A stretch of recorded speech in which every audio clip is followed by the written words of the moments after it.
Welcome to Red All Over YouTube. I'm Graham Mack, and this is the YouTube version of this, Red All Over the Land. 25 years as the major fanzine for Liverpool Football Club, and now the only surviving fanzine. We're hoping that we bring the vibe and the spirit of the fanzine to YouTube. Along the way, in various episodes, you'll be hearing from people who write the articles in here. You'll be meeting great guests, and you'll be able to interact with your comments as well if you've got something to say or you want to talk to one of our guests. Let's bring in the man himself, the main man, editor-in-chief, the man in black, John Pearman. How are you? I'm fine, thank you. The sun's been shining today. First summer's day, first sunshine day for the year. Yeah, so I'm happy. For those who don't know, do you want to give us a brief history of Red All Over the Land?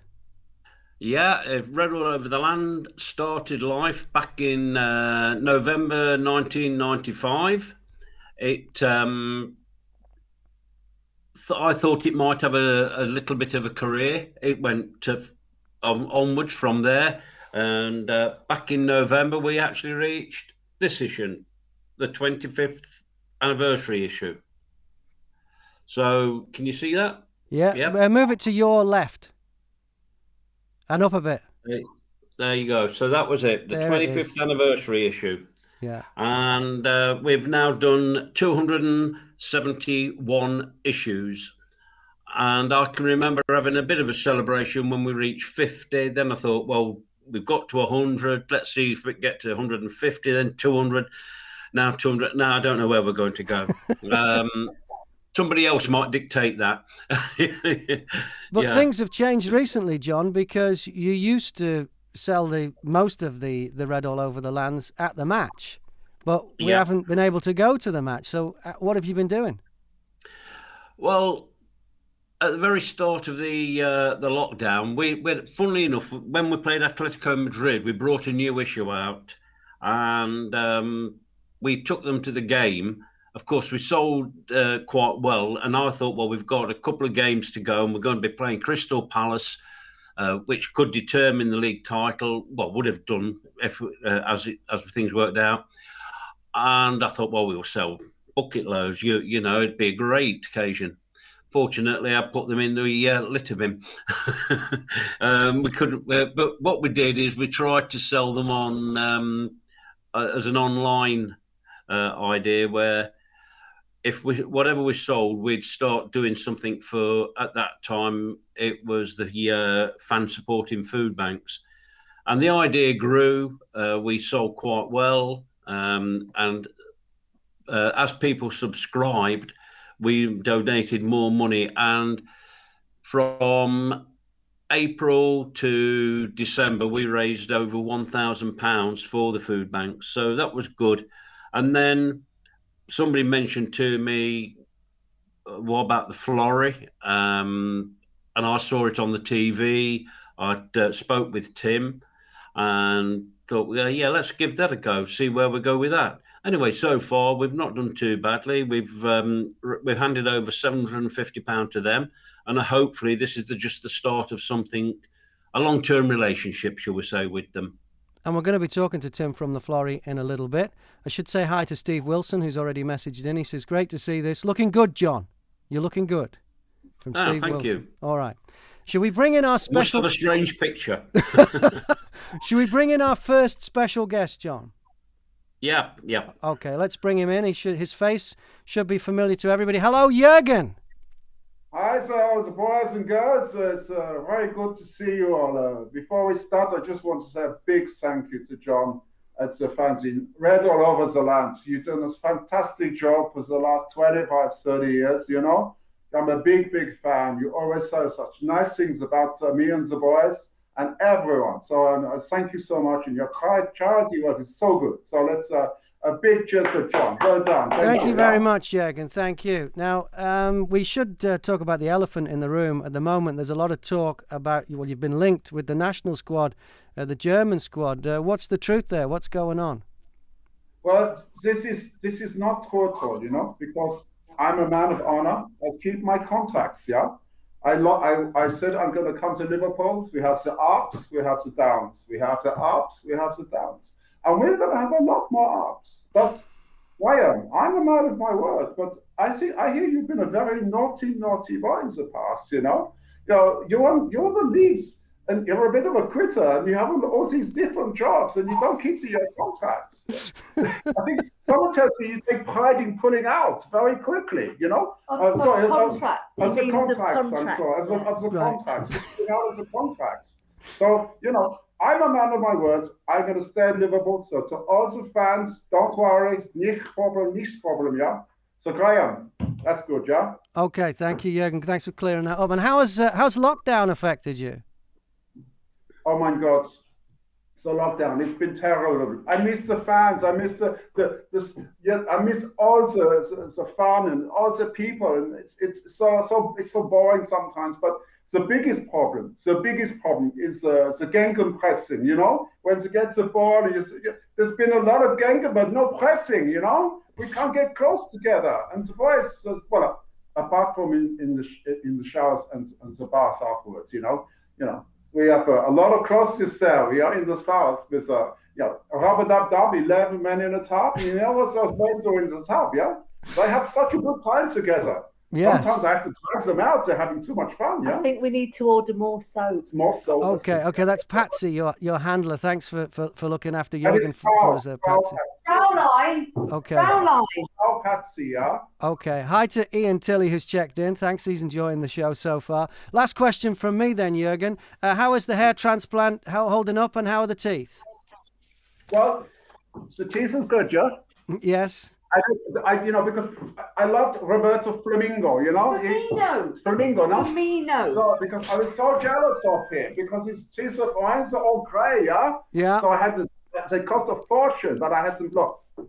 So, yes. They're also good, yeah?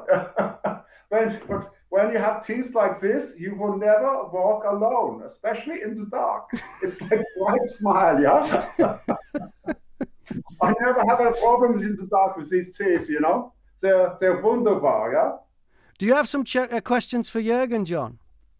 I've just got one here from one of our guests, viewers. He said, if you went into the ground near the cafe, what would you order? Black pudding, a bowl of scouse, or Black Forest Gatto? Well, as I come from the Black Forest, I don't have them. So I think I have the black pudding, yeah? I think with a full English breakfast, because I like the English breakfast with the black pudding, yeah? And I like the sausage, the big German sausage as well. That's good, yeah?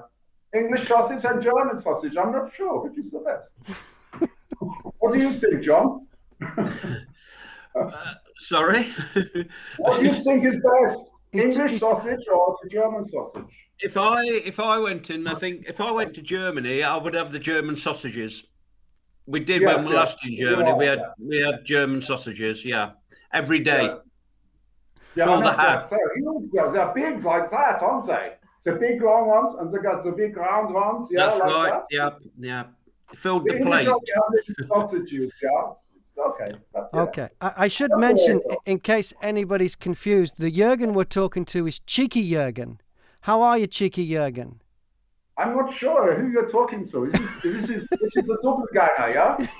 This is the doppelganger. Because I hear you also go around calling yourself Ray Cornwell. That is a lie. I don't believe it. When I put all this stuff on, I become Jürgen. It's like crazy. I can't stop talking like this, But sometimes I do, but no, I'm not sure. But sorry, stop it, yeah. He's the imposter, yeah. Now, he's the imposter, and I'm going to teach him how to be a cheeky Jürgen boy, and we're going to have so much fun, okay? And can we talk to Ray, or is it? Oh, can we only talk to cheeky Jürgen on this? Well, I think maybe in the next episode, yeah. Okay. All right then.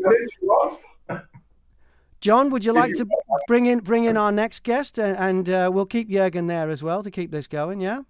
Yeah, if we bring in Tim. Okay, because this is a special relationship you're getting going with some special people. How are you, Tim? Tim Tierney, whereabouts are you? I'm up in Egbert, by Lark Lane, Liverpool. Yeah, not far from Sefton Park. Not far from Sefton Park at all. Yeah, we know the area well. and you're involved with the Florrie, which is the Florence Institute. In Liverpool 8, my dad's family all come from Park Hill Road, which is just off Mill Street, which is the street that the Florrie's on. And my Uncle John used to play football with the Florrie and everything, and has very fond memories of it. So it is an institution. Can you just tell us about a quick history of the Florrie? Okay, so the Florrie was built in 1889 as a building to serve the young boys of the area by Bernard Hall. It done everything from, recreational to educational stuff. Right the way through, it was the first place to have a swimming team, basketball team, and a baseball team in the UK. Kids and people, relied on it so much. In the 80s, it became derelict. Reopened in 2012, Princess Trust money, Heritage Lottery Fund. I've been there since about 2015, 2016.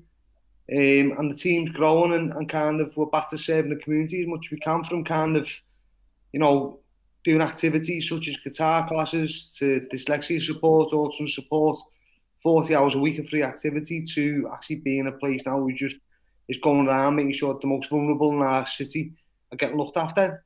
So everything from welfare visits right through to dropping off bits of food for people, and to doing shopping, picking up people's pensions, making appointments for people, and helping people with forms, all that kind of stuff. Everything that you think people may need help with, we're kind of taking it on and doing it. So the Florrie's stronger than it's ever been, really? In a different way, yeah. It's always been a place where people came to meet other people, a place where people would be together, trying to stop social isolation. Over the last year, it's definitely been a place to help people who are isolating, and making sure then people can stay indoors, and making sure that the Florrie isn't a meeting place for people to come and meet people, but the staff there and myself and the volunteers are on the face of going around and just making sure then people who can't get out are all right. And John, how did you get together with the Florrie? Well, basically, I saw things on it was on the Twitter, and I also then saw something that really moved me in a way. It was when Tim actually took a young lad called Lee did you take him to Anfield or was it Melwood? And you met up with Sadio Mane? Yeah. Yep. And yeah. That looked really, really special. And when you think that this is what people are trying to do in this critical time, and the football club, and I believe it was Nivea, let it go ahead. Was it before the Wolves game? It was, yeah. So it was when it was in the second lockdown, kind of coming to a head, and it was kind of a couple of lads over at Liverpool. I'd wrote a letter probably a year and a half ago now about the great volunteering stuff Lee does. Without Lee, the Florrie would be nothing. He goes out, he puts himself, on the face of, of the thing to help people and support people. And I wrote a letter and just said, I'd like to say thank you to Lee on behalf of the Florrie and everything. We all wrote a letter, and the next thing got a call back and said, yes, Aunt, we're good to go, we're going to surprise you. I kind of had an idea of what was going on. I had to surprise Lee. And the next thing, I was doing a lifelong dream of scoring in front of the Kop under the floodlights. And they were fantastic. The club were brilliant. The lads over at the media team, Mark Valente, and Nivea especially, they've got an electric fan that we can go around and do the food deliveries. And for Lee, speaking to one of his football heroes, and being honest, getting so much, is really going to help and benefit the Florrie for the long time. That van, brilliant thing, and Lee's fantastic. Volunteers all over this country don't get enough recognition. Lee's been fortunate, and we've been fortunate that we can recognise Lee as a good volunteer, but there's so many people doing great things in this country, in this city, in this area, for free, and going out and putting themselves on in the face of it. So good on them. And John, what are you thinking that the connection with Red All Over the Land and the Florrie will be going forward? Well, what I'd like to do, obviously, we have to wait now till we can do things together again, rather than apart, as so to speak. And what I'd like to do in the near future, and I've spoken to Lawrence at the Florrie, and what we're looking at doing is a day either end of July, early August, where we will come up there and we'll have a day where I'd hope that Cheeky Jürgen, yourself, Graham, and a few others, we can go up there. We can be part of the Florrie for a day or whatever, how long it takes. And the idea is to organise some events as well. One that we've suggested is sponsored football, whereas I think it'll be a tournament. So many teams all playing it. We'll sponsor it, and it's to get the fanzine part of the community. So it works both ways. We can help the Florrie. We can raise funds, and people get to know what we're doing. And that's what this is all about tonight, is introducing people to Tim and saying, right, we're gonna go ahead here and make things happen. There's no point in saying it can't happen. You've got to make it happen. And if it wasn't for people like the Florrie, there's a lot of people in that community that would not be coping at this moment in time. I know that for a fact. And that's why we want to do what we can do. Yeah, so what we're saying at this very moment in time is that for each new subscription, each new 10-issue subscription, we will hand over £5 of that. That's out of the £20, £5 will go to the Florrie. That's brilliant. And now we just want to do something. Yeah.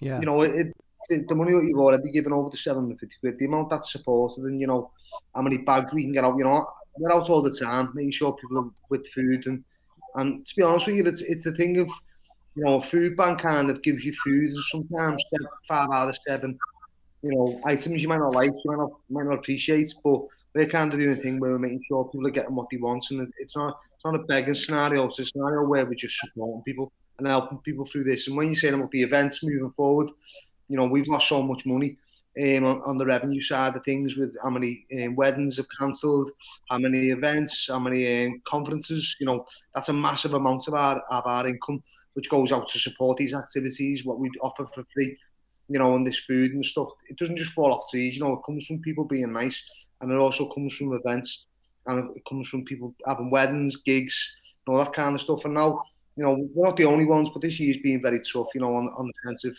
not having these things happen, not having that income coming in. But we're hoping, you know, as you say, if you don't put a date on and you don't look to move forward, then what's the point? Might just all stand still, mightn't we? So good on you, and thank you very much. Yeah. Jürgen, no I saw you giving us a thumbs up there when we mentioned the event and the chances of Cheeky Jürgen being there. Yeah, I would just like to say thank you so much to Tim for every single work you do, and I will help you whatever I can do, you know. I can come. Oh, Jürgen is... come up and help with whatever I can do, yeah? I have a very inside job, and I can come up and play and take a little and do some different tours around and raise some money for the charity, yeah? Excellent. Thank you. I think people would pay money or donate money to the Florrie just to have the photograph taken with Jürgen. I can do that, yeah. That's good. I can take group photographs. I can, you know, have a little talk with the boys and girls and do some fun things together. We have a good time, yeah? Make it fun for them, you know? Let's bring in another guest now, John. Who would you like to bring? Sorry, Tim, were you about to say something? I was about to say, I think it'd be good to see Cheeky Jürgen versus Lee in a game of football at some point. I reckon Lee would take him down. I think that could be alright, yeah? I'm a bit rusty. Hi to Tim Tilley, who's messaging. He says, "Wonderful work, Tim. Well done." So I know it's not, you know, on a basis. You know, it's me sat here now and doing this talking, but it's not just me who does all this. You know, there's a massive team, and you know, the chief exec there, Anne and Bev and Lawrence and Lee and all the volunteers and everyone who comes in every single day and puts themselves. You know, so it's work, but on the basis, you know, it's doing good work. So I'd like to thank everyone who we work with as well. Well, thank you, Tim. Great stuff. Jimmy Francis says, "Wonderful, John." So he's clearly looking forward to this day at the Florrie that's going to happen, and we're all going to have fun there. All right. Well, shall we bring in Daz now, John? Wanna That do is that? in Texas, yeah. Yeah. Okay. So now we're getting really really into it, and let's see if I know what I'm doing here. So I got to do that and bring Daz in on that one. And there's Daz. Hello, Texas. Oh yeah, you're right. Yeah, good. Yeah, very Texas twang. So how are you connected to Red All Over the Land? Through John, actually. We have a podcast over here, and we brought John on as a guest. So what's the podcast called? The Liverpool Connection podcast. So it's basically where we bring on guests to tell their stories. So we thought John's would be a great one, and it was, you know. Setting up the fanzine 25 years ago, and it's still cracking on, and it being the only one that's made it all this long. I know, yeah. There's been tons, but his is the best, obviously. And how did you find yourself in Texas then? What happened there? What happened? What's the deal? An aeroplane. Really? You didn't have to swim? No, why do you live in Texas then, not Liverpool? Well, my dad used to work in construction engineer in Iran, and he got offered a job in Atlanta, so he took that. And I first moved to Georgia, and then moved to Texas after that. So yeah. And you're in Austin. It's been a long time. Yeah, Austin. So does Austin still have the slogan "Let's keep Austin weird"? Have I got that right? Yeah, and it's supposed to be the music capital of the world, but don't know about that. Stevie Ray Vaughan came from Austin, Texas, didn't he? Or he was Texas Blues. Yeah. They have a statue right next to the lake of Stevie Ray Vaughan, but the birds aren't very nice to him. Okay. That is good. So do you get plenty of games on TV there? Everything, yeah. The only problem though is like there's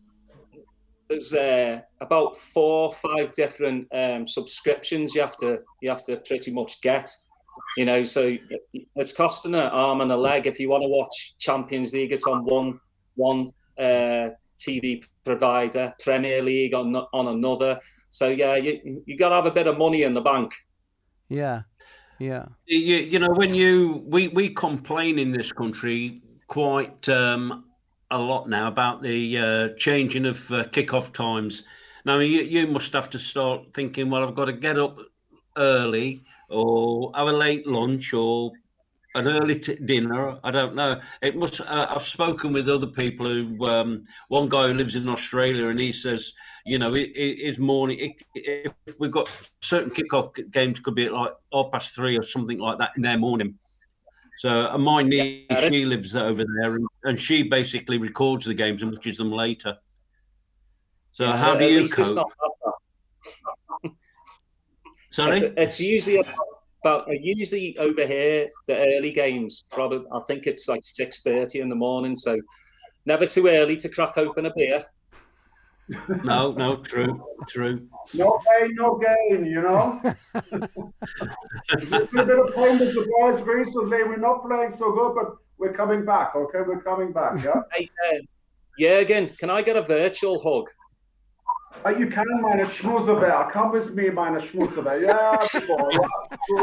Yeah, yeah. Give me a little kiss, yeah. Little kiss here, yeah. Come on in there. Good, yeah. I think we're getting X-rated already. Stuff, you know? Yeah. The only thing I can do these days is virtual stuff, yeah. And does the fanzine help you feel connected because you are so far away? You know, having Red All Over the Land, the voice of the fans. Does that help?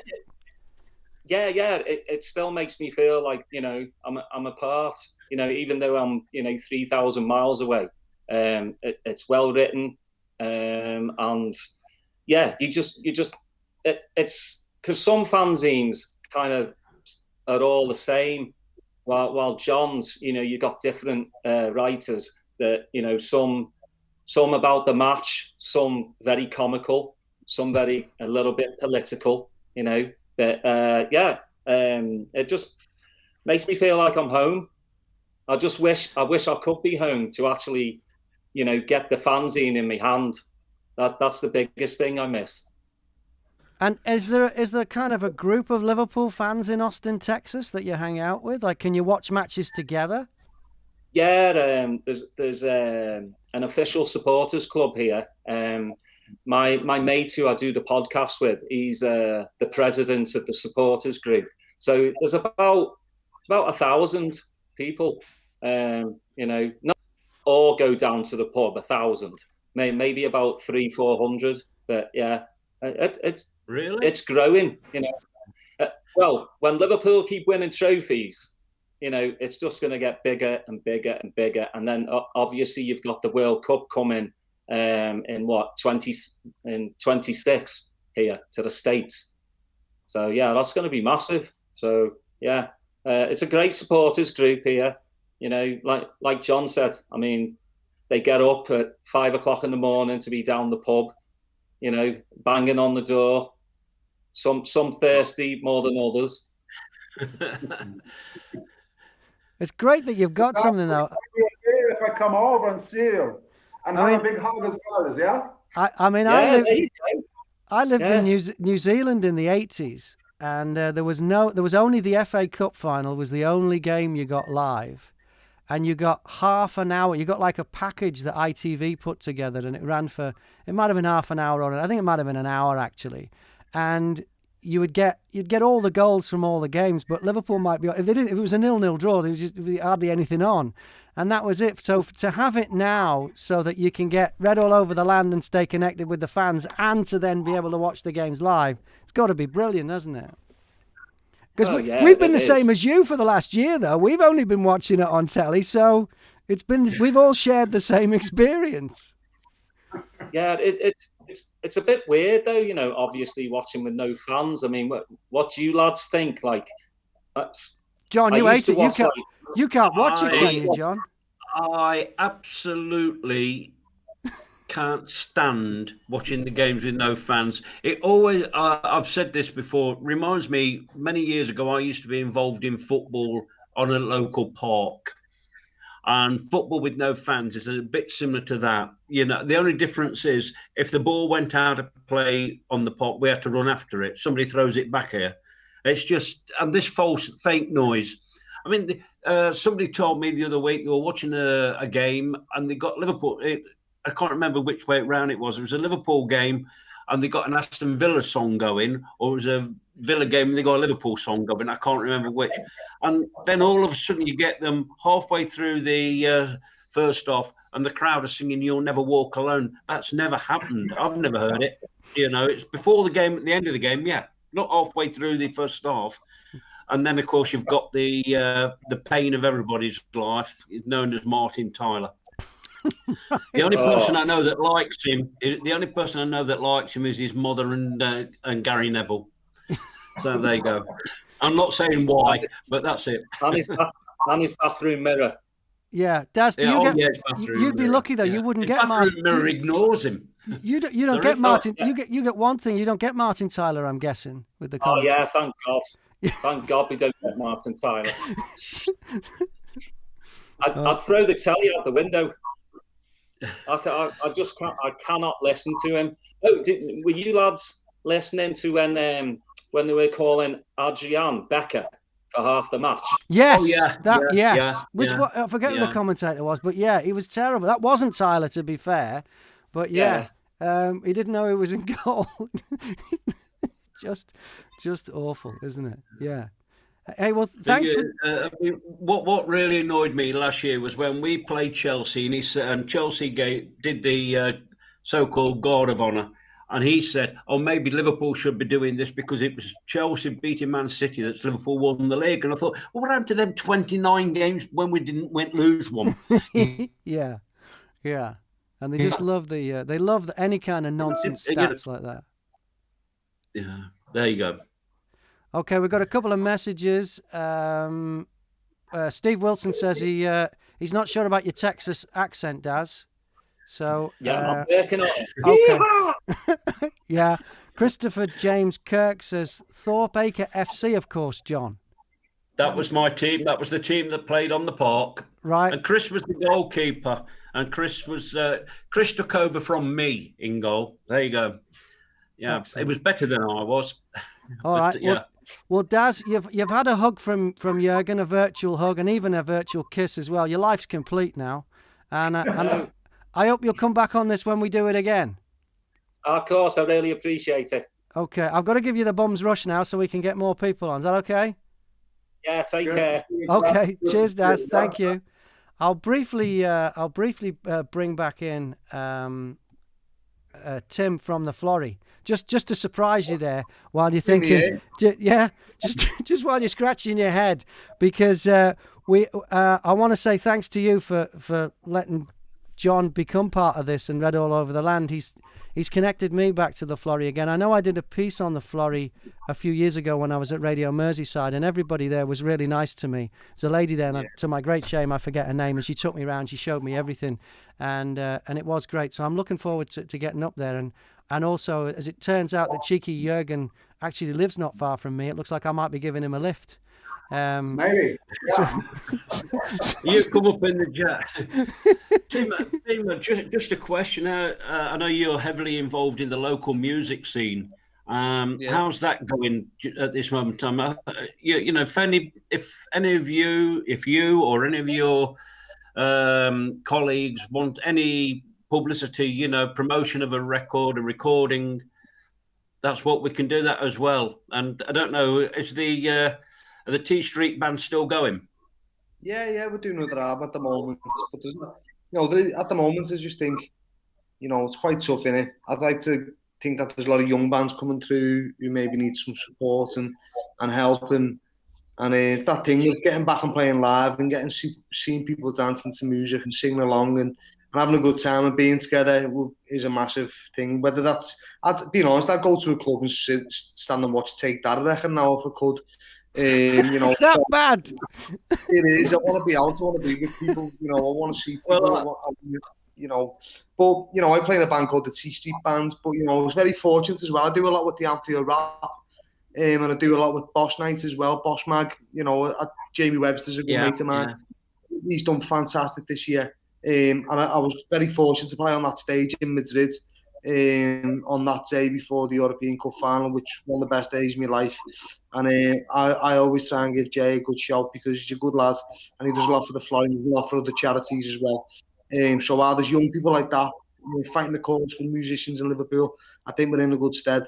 So he's right. Thanks very much. Thank you. Well, Graham himself is a guitarist, so you never know your luck. You never know your luck on the day we go up there. There's my living room, just guitars everywhere. Can't help myself. But thank you all very much as well, and I look forward to seeing you up in the Florrie. I'll beat you all at table tennis. Okay, it looks like there's a challenge there. I can't move very quickly these days, but then again, I never could. Jürgen, can you play table tennis? Absolutely, yeah. I love to play the table tennis, yeah. Okay. But I got very long arms, like everywhere, Yeah. I'll beat him. Okay. All right. It's serious. It's a challenge match. Cheers, Tim. Thanks very much. Cheers, Timo. Thank you. Cheers. All right. Cheers, Timo from the Florrie. Well, we're going to bring in another international guest now, and we're going to bring in. We're crossing live to Donegal. How are you? How are things going, David Mohan? You all right, David Mohan? I'm okay, Graham. Thanks for having me. Hiya, John. Hello, mate. How are you doing? Hiya, cheeky Jürgen. How are you? Hi, John. How are you doing? Yeah, looking good. David, I must say one thing. You remember the sweatshirt you gave me about 8 years ago, the red one. Yes. It finally fell to bits, and Mary said I had to throw it away. Don't worry, John. We'll get a replacement for that one, so we will. I just thought I'd put my order in now. So David, you run a supporters club there in the Republic of Ireland. Well, it'd be probably unfair to say I run it, Graham. In fairness, there's probably a good committee there, But yeah, it's quite a big one over in Donegal. We're in the northwest of Ireland. We'd definitely have around 400 adult members. Right. So it's quite a bit of admin and so on. But of course, this last year or so, nothing's happened really. It's frozen. We had the freeze membership because you couldn't do anything really. Like the last time I seen you, John, when you were freezing at the Atletico Madrid match. The wind was howling. Yeah. I'll never forget it. You were waiting on me. I think you were giving me some. You might have been giving me some fanzines or something like that. But I was running quite late, so I sort of felt a bit bad about that. You were standing. You were going to move around the corner a bit. But there you were waiting on me, but you were there. But that's the last match, of course. Full house and all. I've forgotten how cold it was that night, but it was Baltic, and you were right in the middle of it. And so I come home the next day, got the phone call, stay at home, work from home, and I've been here ever since. And when things were normal, how many of your club would make the trip to the match on a weekend then? Assuming the match was played on the weekend. Assuming the match is played, Graham, I'd say, between season ticket holders and good, people that would have enough credits on their cards, you could be hitting 16 to 20 easily. Because in fairness, where we're situated, like I know it probably northwest of Ireland probably sounds as a wee bit in the wilderness, but we're very close to Derry, which is an airport that flies to Liverpool. Right. Belfast is only an hour and a half away. Flies to Liverpool, of course, and then a wee bit further down south, we've got Knock Airport in County Mayo, and that also flies to Liverpool. So we're well served. Like you can find a bargain somewhere, right? You'll find a flight somewhere that's sort of you're not paying over the odds too much. But I remember getting a flight, and I was only talking to my wife the other day about it, where myself and herself and a little lad that we took over as a surprise. We've travelled from Derry to Liverpool, return for 6p, no charges. 6p for 3 of us, so it was actually 2p a person. Right. For the Wigan, I think it was the Wigan match. I think it was a Shankly anniversary game, John. You might remember the 50th one. Yeah. Yeah, that's when it was. So it was 6p for the 3 of us. Wigan at home. And you mentioned credits. How did that work then? What was that about? Oh, sorry. Well, that'll be the sort of the way the tickets are sold these days, Graham. It's on it goes on loyalty really from the club itself. So membership. So if you've got 13 games on your card that you might have went to 13 games, you'd qualify for the majority of games for the season after and so on. You mean, is that with the club or through your supporters club? True Liverpool Football Club, yeah. Right, I see. Right. So what will happen next year? I don't know, because this is interesting because now you're in the EU and we're not, and foreign travel is banned. So I'm guessing if you're flying from Derry or Belfast, you're actually flying from the UK. Within the UK. Yeah. However, you've got to cross a border first. So assuming things do get back to normal, let's say next season, how's this going to affect you? It would probably affect us quite a lot, Graham. Like, I suppose, at the minute we don't know. Things could happen. I imagine that, this is only me thinking, Graham, I imagine that it'll be mostly local supporters in the Liverpool that'll be going to the matches, or the L postcodes will probably get to the games first. I know you are further ahead of ourselves on the on the vaccines and so on. You're well ahead. We're just sort of beginning. We're only really beginning now to ramp up, and we're still in level 5 lockdown. We're still restricted to 5k at the minute. We can't go anywhere. That's from Christmas. So we have a long way to go, I think, and I don't think anything like quarantine or anything will come into it, unlike other international supporters. But it's certainly a worry that you'll not make it this side of Christmas, possibly. It is a possibility. It's a strong possibility, really, but you have to take that as it is. There's nothing much you can do about it. But you're right about flying from Derry and Belfast. But at the same time, we'd have, obviously we would have an Irish passport. So I imagine going into the UK then, and even to Liverpool, you'd be in a different queue, security-wise and so on, possibly. There's lots of things like that you don't think of. And I know going to games before where I'd leave Belfast at 6 o'clock, flight to Liverpool for a 7:45 kickoff, and I'm going, this is hairy, this is close. Yeah. But we'd always make it. We'd actually make it before. There's one famous occasion we made it into the ground before guys that were there the day before, just because they were having their last pint. We were sitting. Me and another guy was sitting in the stand just waiting. Where are they? And then the coach to come. They landed in a minute before kickoff. We were there 15 minutes before kickoff. But that might rule out things like that, where you can sort of, you don't like going that late, but sometimes the price it could be £100 less, going going that late into the day and so on. So you could be saving a lot of money doing that. But if we have to go into another queue, security, it might cause a problem. We'll not know until it happens, Graham, I suppose. That's the main thing. But we'll just be delighted to get back meeting again, because we've had no interaction at all with anyone apart from email, social media, and read all over the. It's behind me here. I'm well ahead of you. So stuff like that. Like I know you had Tim there on from the Florey and stuff like that. Like we would mainly, every meeting that we'd have, we'd encourage people to bring food parcels and so on to every meeting we would have had, because people just read their press and take even if it's 2 tins of beans, it doesn't matter. Yeah. So then we'd have someone from the food bank would come and just pick up at the end of the night and away to go. But we couldn't do that now, just for the last season for the last year. We're unable to do that. So what we have sort of made up for it in ways with online competitions and raffles and so on. So we've managed to raise about €1,600 and just give them the money, and you just they buy what they need really. But it's just sad, like we've won the league. We would have had a bit of a celebration, like all the other supporters clubs and all other people. Obviously there was no parade either. Things like that you miss. You just sort of miss that interaction and just having a natter about the match or going to the pub to watch a game, because we haven't even been at that. You just got to the pub for a wee bit. We didn't really, not really. So it's a shame that. But win it again, so we can have a big party next time. A bigger party. You're organising the parade, Jürgen. You said it was going to happen. Yeah, don't worry. I'm here for a long time. We're going to win again, yeah? The European Cup is what we need again, isn't it? That's what we need. And then celebrate the two in one go. Yeah. Celebrate the league and the European Cup together, but seasons just apart. Next week, yeah.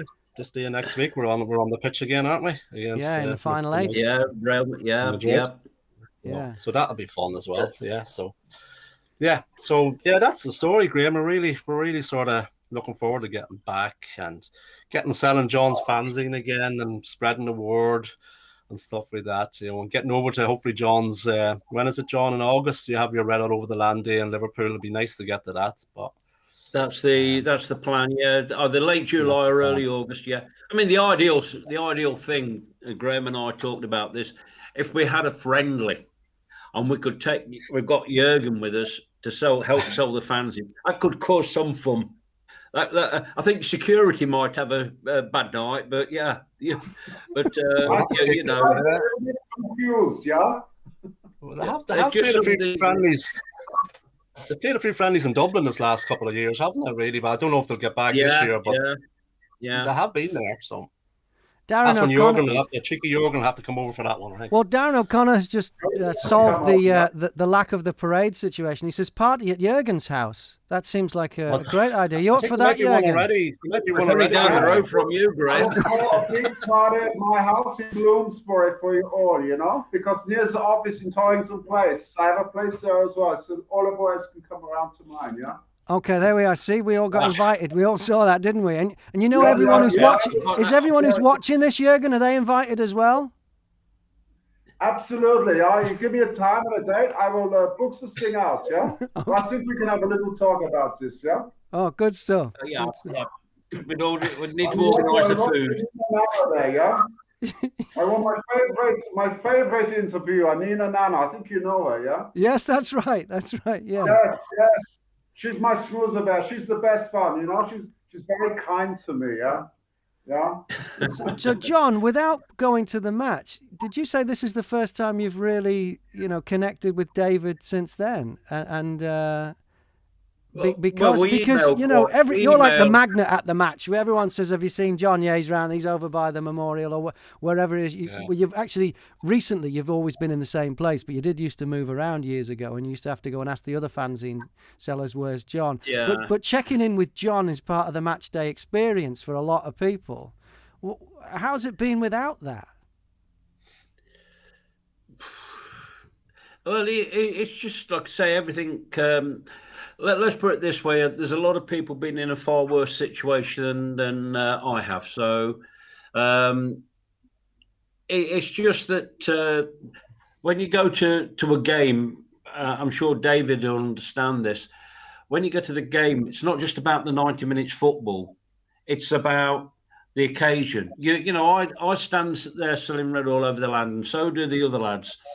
And I don't know how many people will stop and say something to you. You'll have maybe a 60-second chat, and they'll go away, and somebody might say, "Who was that?" I say, "I've got no idea." But they come to me every week, every home game, and they will always stop. There's two people walk by me.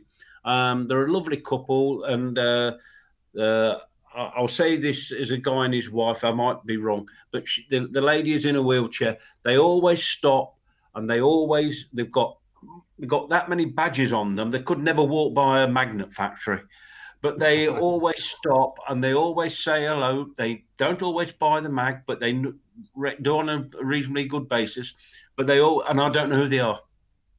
I don't even know where they're from, but they always stop. And that's how it goes. You know, people travel up from all over the country, from all over Europe and the world, and there's a hell of a lot of people will stop and say hello. And people actually, for some strange reason, would like a photo taken with me, unless they're going to scare the kids. I don't know why, but you know, there's things like that. It's fun. It's given me a real good time for the past 25 years. I don't regret any moment of doing red all over the land. You know, there's been some bad days, but I do not regret any of it. And it's through red all over the land that I actually met Mary. So that's another bonus. How did that happen? Yeah. What's the story there then? I didn't know that. Oh yeah, well, she used to work in the same place as I did. Then I left, and I sent her an email once saying we've just gone on to emails. Anyway, Liverpool were playing Forest, and it absolutely poured down. It didn't rain. It was like walking through a car wash. And she said she'd come, and I promised her I'd take her into, you'll know this place, Graham, you, Dave, the church house as it used to be, where you could go and get a coffee. And I waited for her to come, and and she did. So there you go. And she was listening in, she's going to kick me. that's where it started. Yeah, it's an amazing thing, football. It's like so many memories. I mean, just for me, going over the years, seeing, you know, Steve, who sells the fanzine, seeing his kids grow up from like this big, and then every time you see them, they're a bit bigger. Yeah. And now one of them's a referee. You know. Yeah, I think they were both. I don't even know they'd both started school when I first met them. Yeah, and now you know, like I say, they're in the mid-20s, and it's just that amazing snapshot. Jokes and Steve. Well, Steve's jokes, shocking. Yeah. Well, Dave, use it your peril. Dave R has asked a question here, and it just says, "What was your first match?" Do you want to go, David Mohan from Donegal? Tell us about your first ever Liverpool match and your memories of that. I have a good memory of it, and it was a good game. It was actually against Dundalk in the European Cup in 1982, September 1982.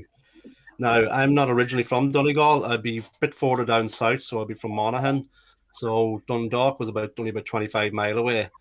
But I suppose in 1982, it seemed about hundreds of miles away, because you just weren't going anywhere. You know, I was only 10, but I couldn't believe it. First of all, that they were drawing against Dundalk, but then even getting the ticket. It never even entered my head that I'd be able to get a ticket. But it was quite easily done. Like, they squeezed 16,000 into the ground, if I remember. Like, but I do remember, you take certain things away from it.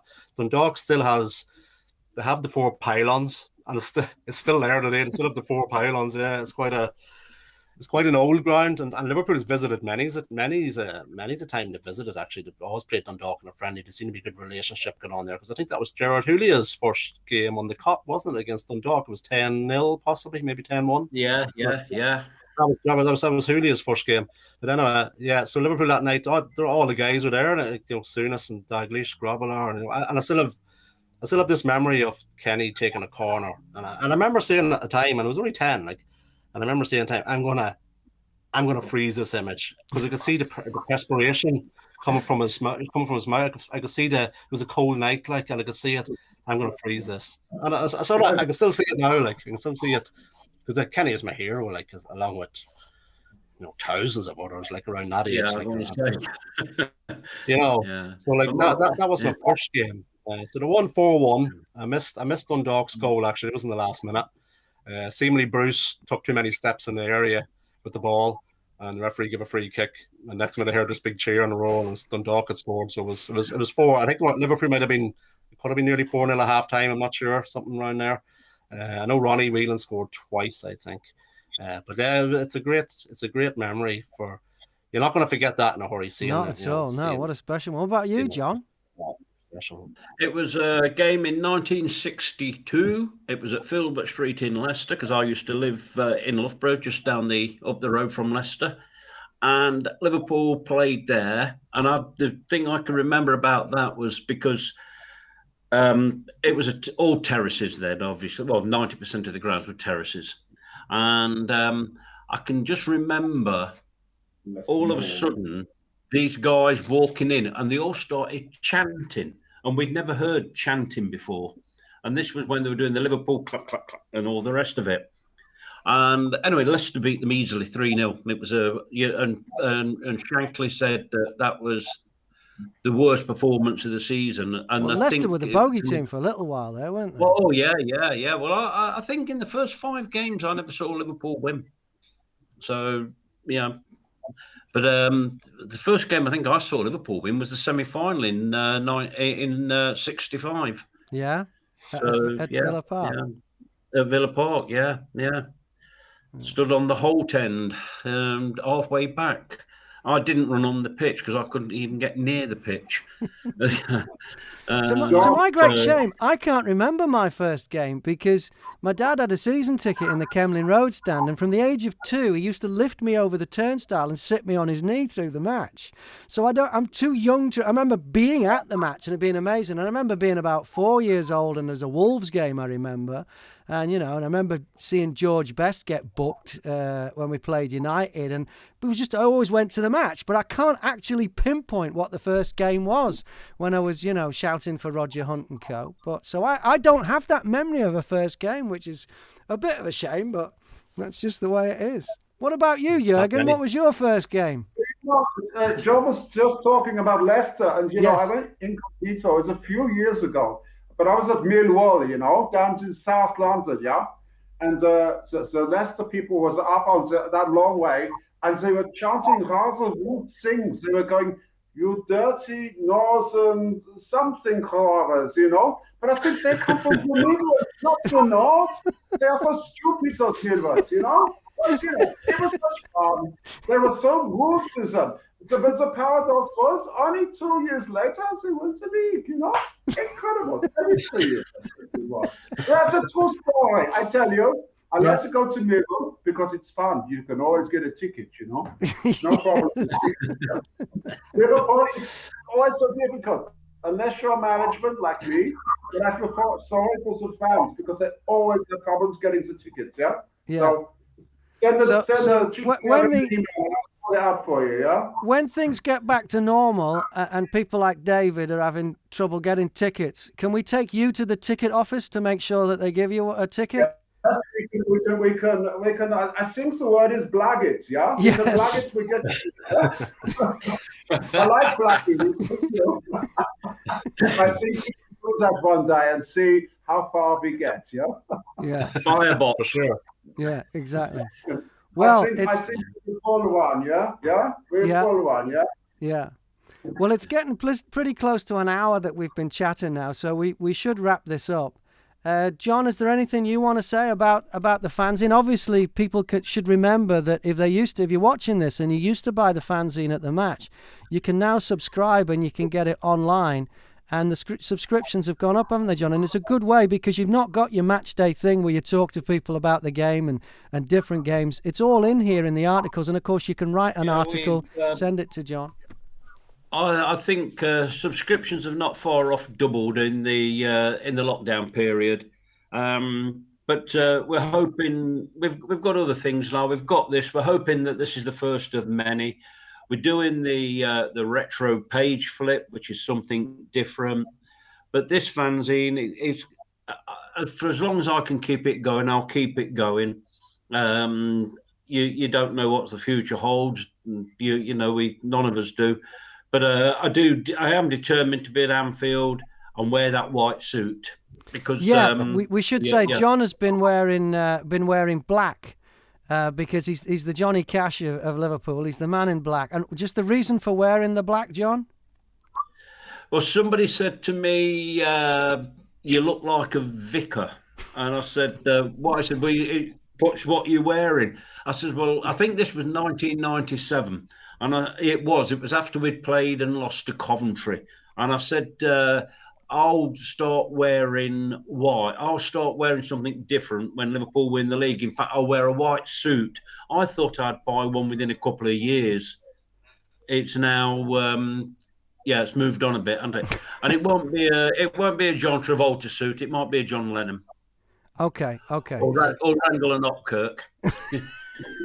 But when will it be, though, John? When will we see it? Who knows? When we play them. When we can go. So when we can go, we will see John Pearman in a white suit? Yes, that is a promise. I've said it on here. You've got this now. So, yeah, I'll do that. Yep. All right. Hey, John, thank you very much. I can't wait. Hey, Jürgen, thank you very much. It's been special having you on, and we look forward to having you on again and also having a day at the Florrie. Thanks to Tim at the Florrie for coming on and telling us about that, and also to Daz in Texas, in Austin, Texas. It's been a real and of course David in Donegal. So it is. Thank you. I'll just say. I want to and Patsy for setting this up with Jürgen as well. Yeah, Patsy. Yeah. I'll have to say thank you to all the people that have subscribed and still purchase the fanzine, because without them, we'd be nothing. And I want a little special thanks. You mentioned Steve earlier, who sells the fanzine, and also James down in Brighton, who sell it on eBay. You know, and all the people that contribute to it. And thank you to you, Graham, for helping this work tonight. Well, without you people, we wouldn't have done it. Hey, it's all good fun, and looking forward to the day at the Florrie. And when are we going to do this again, John? Online, on YouTube? Well, we'll do Red All Over YouTube very soon. And I've got a feeling now we can do it. I'm not so nervous. Right, you know. And you have got some special guests lined up. Do you want to give us a clue, or can you give us a tip on the people you're talking to that might come on? Unless you want to keep it secret, but I know who you've been talking to, and I'm really excited, and I don't know whether you can say it or not. I think David knows who I've been talking to as well, but we'll keep it quiet, because don't want to build anybody's hopes up. It's like saying we're going to win the league and then we lose that match against Chelsea. Remember that? But I will say that there are at least two people who I'm looking forward to getting on and talking to, who are big Liverpool fans. One of them a major part of the club for a long time, and the other one somebody from media who you'll definitely recognise. Have I said too much, John? No, that's good enough. Okay, that's good enough. James Hatwell says you're welcome, John. Thank you. And he's from the Brighton Cop, so we're hoping we can go down there. And I just thought somebody was crawling past me. It was Mary. Why? What's she doing? What's the problem? Why is she crawling past you? We thought that was going to happen with one of the cats. On screen. Right. Okay. Hey, thanks everybody for being part of it and for making Red All Over the Land so special. And we will do this again. Thanks again. Keep your eye on Twitter and wherever you get your info about what's going on. And John will keep you up to date as well. And if you're not subscribed yet, make sure you get subscribed, and that way you don't miss a thing. It's the only source of truth in football, because it comes from the fans. Thanks everyone. Cheers. Thank you. Thank you. Thank you. You'll never walk alone. Absolutely.